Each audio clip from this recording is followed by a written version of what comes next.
அனைவருக்கும் வணக்கம். PGTRB commerce என்ற தலைப்பிலிருந்து நாம் இன்றைய வினாக்களை காணலாம். இன்றைய முதல் கேள்வி, பண்டங்கள் மற்றும் பணிகளை பணத்தின் அடிப்படையில் மாற்றம் செய்பவர் எவ்வாறு அழைக்கப்படுகிறார்? இதற்கு சரியான பதில் சந்தை இடுகையாளர். சந்தை இடுகையாளர் என்று பொருள். அடுத்து இரண்டாவது கேள்வி, சந்தை இடுகையில் சந்தை இடுகையாளர் முதலில் தெரிந்து கொள்ள விரும்புவது எது? இதற்கு சரியான பதில் வாடிக்கையாளரின் தேவைகள். வாடிக்கையாளர்களின் தேவைகள் அது தெரிஞ்சு வைத்துக் கொள்ள வேண்டும். அடுத்து, உடனடி சந்தை எதன் அடிப்படையில் வகைப்படுத்தப்படுகிறது? இதற்கு சரியான பதில் பரிவர்த்தனை என்பது சரியானது. அடுத்து நான்காவது கேள்வி, கீழ்கண்டவற்றுள் எது பங்குகள் மற்றும் பத்திரங்களை வாங்கி விற்கும் நடவடிக்கையை மேற்கொள்கிறது? இதற்கு சரியான பதில் பங்குச்சந்தை என்பது சரியானது. அடுத்து, பங்கு பரிவர்த்தனை சந்தை இவ்வாறு அழைக்கப்படுகிறது. இதற்கு சரியான பதில் பத்திரங்களின் சந்தை என்று பொருள்.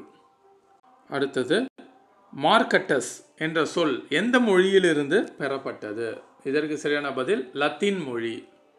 அடுத்து, சந்தை பல்வகை பொருட்கள் மற்றும் பல்வேறு விலைகளை கொண்டுள்ளது. இதற்கு சரியான பதில் முறையற்ற மற்றும் செம்மையற்ற சந்தை. அடுத்து, குறுகிய கால சந்தையில் தேவையின் அடிப்படையில் நிர்ணயம் செய்யப்படுகிறது. எதுன்னு பார்த்தீங்கன்னா விலை என்பது சரியானது. அடுத்து, கணக்கு புலப்படாத உரிமை மாற்றத்தை அடிப்படையில் மேற்கொள்ளப்படுகிறது. எது மேற்கொள்ளப்படுகிறது? இதற்கு சரியான பதில் உடைமை மேற்கொள்ளப்படுகிறது. கணக்கு புலப்படாத உரிமை மாற்றம். அடுத்து, மூலதன சந்தை எத்தனை வகைப்படுகிறது? இந்த மூலதன சந்தை 3 வகைப்படுகிறது. எத்தனை வகைப்படும்? 3 வகைப்படும். அடுத்து, பின்வருவனவற்றுள் சர்வதேச சந்தை எது? இதற்கு சரியான பதில் அந்நிய செலவாணி சந்தை. டேஷ் சந்தை ஒரு கிராமமாகவோ அல்லது நகரமாகவோ இருக்கலாம். இதற்கு சரியான பதில் உள்ளூர் சந்தை.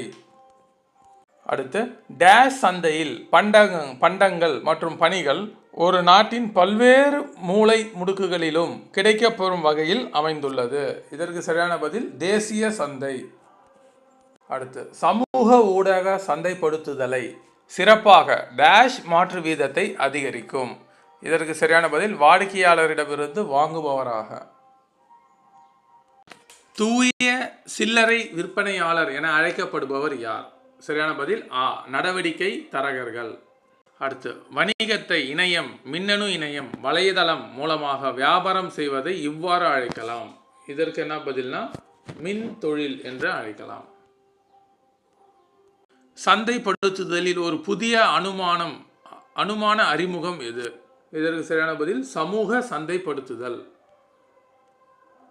சந்தையிடுதலில் ஓர் சிறப்பு பிரிவு. இதற்கு சேவை சந்தைப்படுத்தல். சேவை சந்தையிடுதல். ஒரு பொருள் அல்லது சேவையை பற்றி ஒருவர் மற்றொருவருக்கு பரிந்துரை செய்வதை டேஷ் என்கிறோம். இதற்கு சரியான பதில் பரிந்துரை சந்தையிடுதல்.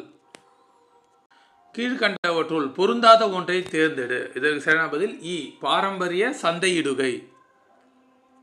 சுற்றுப்புற சூழலுக்கு எந்தவித தீங்கும் விளைவிக்காத பொருட்கள் சந்தைப்படுத்துதலை டேஷ் என்கிறோம். இதற்கு சரியான பதில் பசுமை சந்தையிடுதல். இணையத்திற்கு நுழைவு வாயில் எது? இதற்கு சரியான பதில் மோடம். அடுத்து, சமூக சந்தைப்படுத்துதல் என்பது டேஷுடன் தொடர்புடையது. இதற்கு சரியான பதில் சமூக வகுப்பு. அடுத்த கேள்வி, பண்டங்களின் பரிமாற்றம் நடைபெறும் ஒரு அமைப்பு எது? இதற்கு சரியான பதில் சந்தை. பண்டங்கள்னாலே அது சந்தை. குடும்ப உறுப்பினர்களிடையே பண்டங்களை பரிமாற்றிக் கொள்ளப்படும் வகையில் அமைந்த சந்தை. சரியான பதில் குடும்ப சந்தை. பால், பழங்கள், மீன், காய் போன்றவை எந்த சந்தையின் கீழ் அடங்கும்? இதற்கு சரியான பதில் உள்ளூர் சந்தை என்பது சரியானது. வாங்குவோர் மற்றும் விற்போர் 2 அல்லது 2க்கு மேற்பட்ட நாடுகளிடையே ஈடுபடக்கூடிய சந்தை எது? இதற்கு சரியான பதில் பன்னாட்டு சந்தை. ஒரு குறிப்பிட்ட பொருள் மட்டும் விற்பனை செய்யப்படும் சந்தை எது? இதற்கு சரியான பதில் உற்பத்தி பொருள் மாற்று சந்தை. ஒரு குறிப்பிட்ட பொருள் மட்டும் விற்பனை செய்யப்படும் சந்தை எது? உற்பத்தி பொருள் மாற்று சந்தை. தோல் மற்றும் இயந்திர சாதன பொருட்கள் எந்த வகை சந்தைக்கு உதாரணமாகும்? சரியான பதில் தயாரிப்பு பொருள் மாற்று சந்தை. நிதியின் தேவையை நிவர்த்தி செய்யக்கூடிய சந்தை எது? இதற்கு சரியான பதில் மூலதன சந்தை. வணிகத்தில் சரக்கு மற்றும் சேவை பரிவர்த்தனையுடன் தொடர்புடைய அனைத்து செயல்பாடுகளையும் டேஷ் என்ற சொல் குறிக்கும். இதற்கு சரியான பதில் வியாபாரம். பொருட்கள் மற்றும் சேவைகளையும் மின் இணையம் மற்றும் தொலைத்தொடர்பு மின் சாதனங்கள் மூலம் விற்பனை செய்வதை டேஷ் எனலாம். இதற்கு சரியான பதில் மின்னணு சந்தையிடுகை. மின் சந்தை வாரத்தின் 7 நாட்களிலும் டேஷ் மணி நேரத்திலும் பயனாளிகளுக்கு சந்தை வசதியை அளிக்கிறது. என்ன பார்த்தீங்கன்னா 24 மணி நேரமும் சந்தை வசதியை அளிக்கிறது. சந்தையில் உற்பத்தி பொருட்கள் வாங்குதல் மற்றும் விற்பனை நடவடிக்கைகள் மேற்கொள்ளப்படுவது எது? சரியான பதில் பண்டக சந்தையில். சந்தையானது ஒரு குறிப்பிட்ட வளர்ச்சி அடைந்த தொழில் மையத்திலோ அல்லது நகரத்திலோ மேற்கொள்ளப்படுகிறது. இதற்கு சரியான பதில் உற்பத்தி பொருள் மாற்று சந்தை.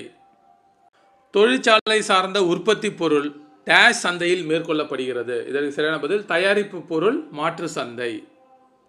சந்தையானது தங்கம் மற்றும் வெள்ளி போன்ற பொருட்கள் வாங்கல் மற்றும் விற்பனை செய்யப்படுவதை குறிக்கிறது. இதற்கு சரியான பதில் தூய உலோக சந்தை. சந்தையில் குறுகிய கால பத்திரங்கள் பரிமாற்றப்படுகிறது. எந்த பத்திரங்கள் பரிமாற்றப்படுகிறது அப்படின்னு பார்த்தீங்கன்னா பண சந்தையில். சந்தைகள் அந்நிய நாட்டு நாணயங்களை வாங்கல் மற்றும் விற்றல் நடவடிக்கையை மேற்கொள்கிறது. இதற்கு சரியான பதில் அந்நிய செலவாணி சந்தை. அடுத்து பண்டங்களின் பரிமாற்றம் நடைபெறும் ஒரு அமைப்பு எது? இதற்கு சரியான பதில் சந்தை. அடுத்து நிதியின் தேவையை நிவர்த்தி செய்யக்கூடிய சந்தை எது? இதற்கு சரியான பதில் மூலதன சந்தை. சரியான பதில் மூலதன சந்தை. அடுத்தது சந்தையிடுகை முறையின் ஆரம்ப நிலை எது? இதற்கு சரியான பதில் பண்டமாற்று முறை. சந்தையில் உயர்நிலையில் இருப்பவர் யார்? இதற்கு சரியான பதில் வாடிக்கையாளர். டேஷ் ஒரு தொழில் சார்ந்த பணியாகும். இதற்கு சரியான பதில் சந்தையிடுகை. டேஷ் என்பது பொருட்களை விலையின் அடிப்படையில் வாங்குவோரிடம் வழங்குவது ஆகும். சரியான பதில் விற்பனை. பண்டங்கள் மற்றும் உற்பத்தியாளரிடமிருந்து பணிகளை நுகர்வோருக்கு கொண்டு செல்வதற்கு உதவி புரியும் பணி எவ்வாறு அழைக்கப்படுகிறது? எதுனா துணை பணிகள். கீழே கொடுக்கப்பட்டுள்ள கூறுகளில் சந்தையிடுகை கலவைக்கு தொடர்பில்லாத ஒரு கூறு எது? சரியான பதில் திட்டக்கூறு. சந்தையிடுகை கலவை என்பது சந்தையிடுகை திட்டமிடல் மூலம் நிறுவனத்தின் குறிக்கோள்கள், தேவைகள் மற்றும் மனநிறைவு மூலம் லாபம் பெறுகிறது. இதற்கு சரியான பதில் நுகர்வோர் என்பது சரியானது. கீழ்கண்டவற்றுள் கண்ணுக்கு புலப்படாத பொருள் எது? இதற்கு சரியான பதில் கல்வி. வசதி பணிகளில் இடம்பெறாதது எதுன்னு பார்த்தீங்கன்னா கீழ்கண்டவற்றுள் போக்குவரத்து. கீழ் கொடுக்கப்பட்டுள்ள கூறுகளில் சந்தையிடுகை கலவைக்கு தொடர்புடையது எது? இடம்.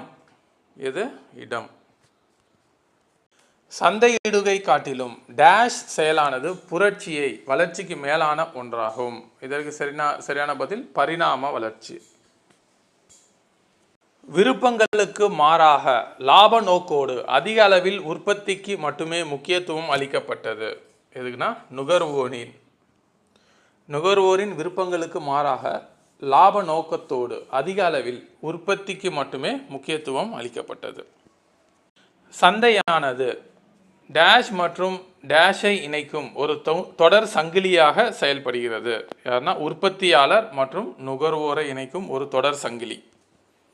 அடுத்த கேள்வி, சந்தையிடுகை நடவடிக்கைகளுக்கு இன்றியமையாத ஒரு பணியாக உள்ளது எதுன்னு பார்த்தீங்கன்னா போக்குவரத்து.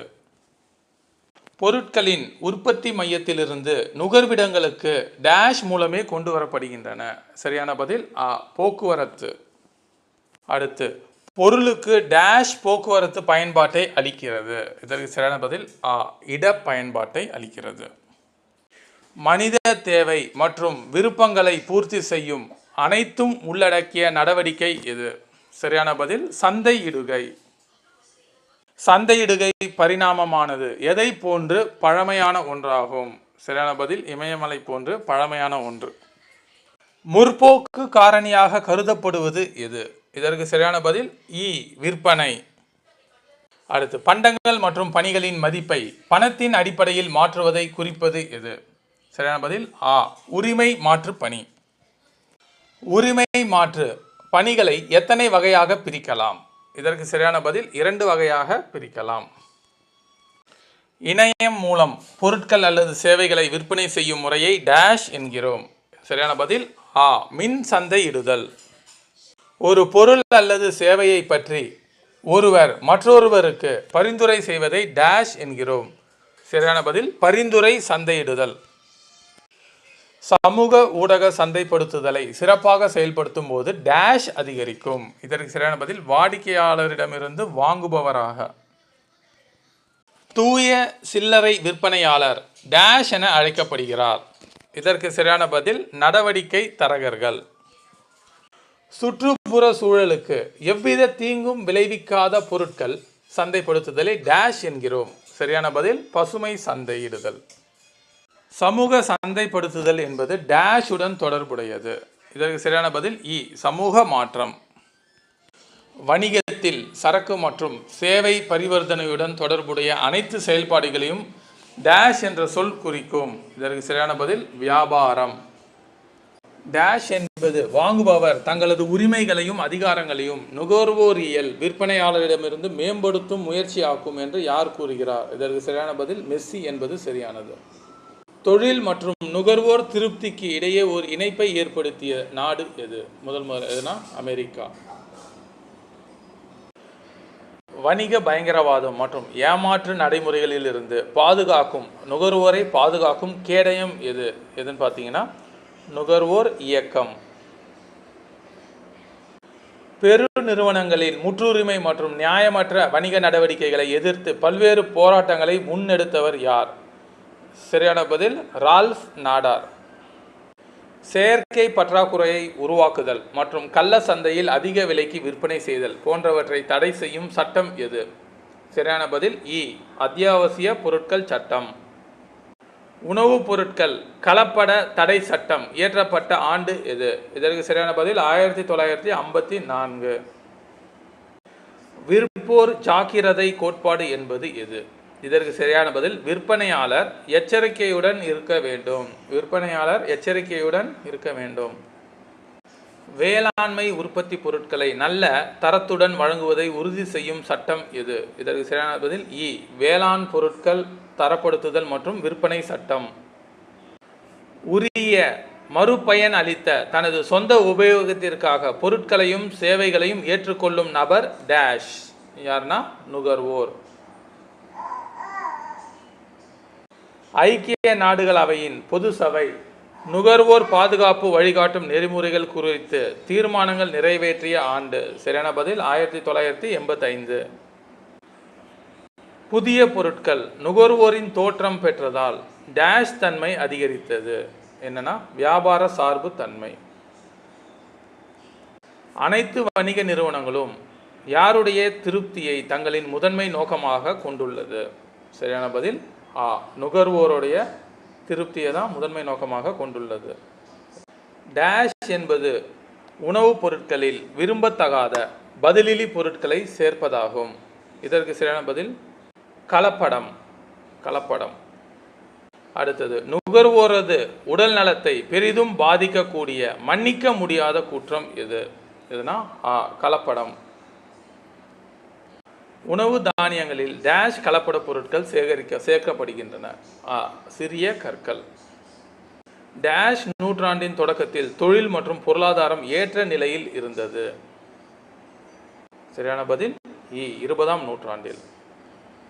உற்பத்தியில் புதிய நுட்பங்களை பின்பற்றாமை, பற்றாக்குறை உற்பத்தி, கலப்படம் போன்றவை எந்த நாட்டில் காணப்பட்டது? எங்கன்னா இந்தியாவில் காணப்பட்டது. டேஷ் காரணமாக பல்வேறு உடல் நலம் சார்ந்த இன்னல்களால் பாதிக்கப்படலாம். எதுனா கலப்படம். வணிக நிறுவனங்கள் தங்கள் வணிகத்தில் பொருட்களின் கடுமையான பற்றாக்குறை ஏற்பட்டால் கூட டேஷ் தவிர்க்க வேண்டும். எதுனா விலை உயர்வை தடுக்க வேண்டும். சட்டம் மக்கள் ஒப்பந்தங்களுக்கு கட்டுப்பட்டு நடப்பதை உறுதி செய்கிறது. எதுனா இந்திய ஒப்பந்த சட்டம். நுகர்வோரியல் என்னும் சொல் தோன்றிய ஆண்டு எது? இதற்கு சரியான பதில் 1960. நுகர்வோர் இயக்கத்தின் தந்தை யார்? இதற்கு சரியான பதில்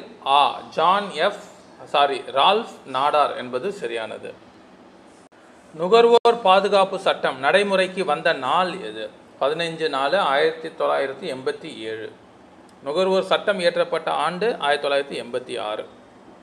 நுகர்வோர் உரிமைகள் மற்றும் பொறுப்புகள் குறித்து விழிப்புணர்வு ஏற்படுத்துவதற்காக ஒவ்வொரு ஆண்டும் நுகர்வோர் பாதுகாப்பு தினமாக அறிவிக்கப்பட்டுள்ளது. எது?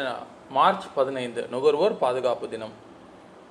கீழ்கண்டவற்றுள் சிறிய அளவிலேயே நடைபெற்று வந்தது எது? வணிகம். ஒரு நாணயத்தின் இரு பக்கங்களை போன்றது எது? நுகர்வோர் சார்புத்தன்மை மற்றும் வணிக பொறுப்புணர்வு. வணிக உலகில் அதிக சுரண்டலுக்கு உள்ளாவது யார்? யார்னா நுகர்வோர்கள். வங்கிகள், போக்குவரத்து நிறுவனங்கள், காப்பீட்டு நிறுவனங்கள் போன்றவை வழங்கும் சேவைகளை ஏற்பவர் யார்? இதுக்கு சரியான பதில் நுகர்வோர். நுகர்வோரது உடல் நலத்தை பெரிதும் பாதிக்கக்கூடிய மன்னிக்க முடியாத குற்றம் எது? கலப்படம்.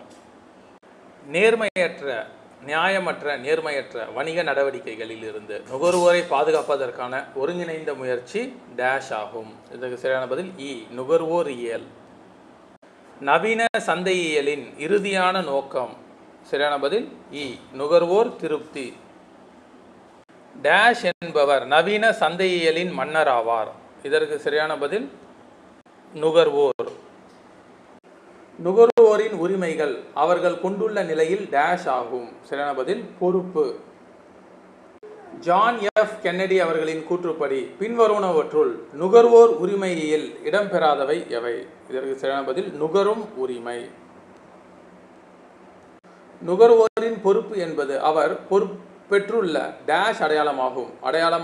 ஆவணமே பொருட்களை வாங்கியதற்கான அடையாளமாகும். இதற்கு சரியான பதில் ரொக்க ரசீது.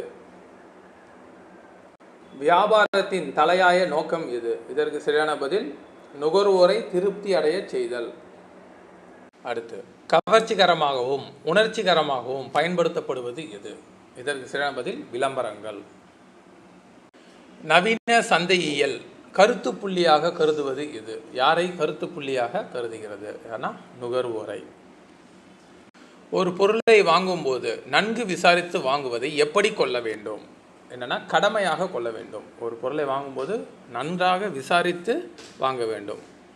பொருட்களில் ஏற்படும் குறைபாடுகளை களைய குறை தீர்வகத்தில் முறையிட உதவுகிறது. எதுனா உத்தரவாத அட்டை, கேரண்டி கார்டு. டேஷ் என்பது சமுதாயத்தில் மக்கள் நலமாக இருப்பதை குறிக்கும். எதுனா வாழ்வின் தரம். தேசிய நுகர்வோர் குறைதீர் ஆணையத்தின் தலைவர் யார்? இந்திய உச்சநீதிமன்றத்தின் சேவை அல்லது ஓய்வு பெற்ற நீதிபதி. மாநில நுகர்வோர் குறைதீர் ஆணையத்தின் தலைவர் யார்? உயர் நீதிமன்ற நீதிபதி. தேசிய நுகர்வோர் பிரச்சனைகள் குறைபாடு ஆணையம் பொருட்களின் சேவைகளின் மதிப்பு குறைக்கப்படுதல் மற்றும் இழப்பீடு ஏதாவது இருந்தால் 1 கோடிக்கு அதிகமாக இது பண்ணலாம். ஒரு வாடிக்கையாளர் நம் வளாகத்தில் மிக முக்கியமான பார்வையாளர் ஆவார் என்று கூறியவர் யார்? சரியான பதில் மகாத்மா காந்தி. தேசிய நுகர்வோர் குறை தீர்க்கும் ஆணையம் அமைந்துள்ள இடம் எது? எங்கன்னா புதுடெல்லியில். மாநில நுகர்வோர் தீர்ப்பாணையில் அறிவித்த தீர்ப்பை ஏற்றுக்கொள்ளாத நபர் தேசிய தீர்ப்பாணையில் முறையீடு செய்யலாம். டேஷ் நாட்களுக்கு. எத்தனைனா 30 நாட்களுக்கு முறையீடு செய்யலாம். டேஷ் அமைப்பு நுகர்வோர் பாதுகாப்பு சட்டம் 1986 கீழ் ஒரு பகுதி நீதிமன்றமாக 1988 ஆண்டு ஏற்படுத்தப்பட்டது.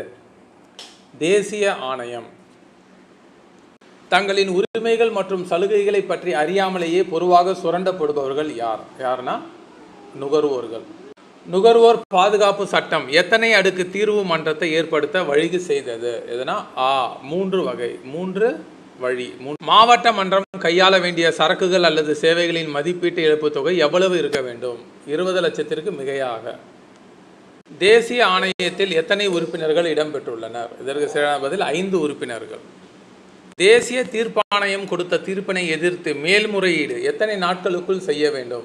ஏன்னா 30 நாட்களுக்குள் செய்ய வேண்டும். பின்வருவற்றுள் நுகர்வோர் விழிப்புணர்வு உள்ளடக்கியது எது? அதிகபட்ச சில்லறை விலை MRP பற்றி நுகர்வோர் விழிப்புணர்வு. சரி, நியாயமான விலைக்கடை பற்றி நுகர்வோர் விழிப்புணர்வு, இதுவும் சரி. விலை, தரம் மற்றும் காலாவதி தேதி பற்றி நுகர்வோர் விழிப்புணர்வு. அப்போ மேற்கூறிய அனைத்தும்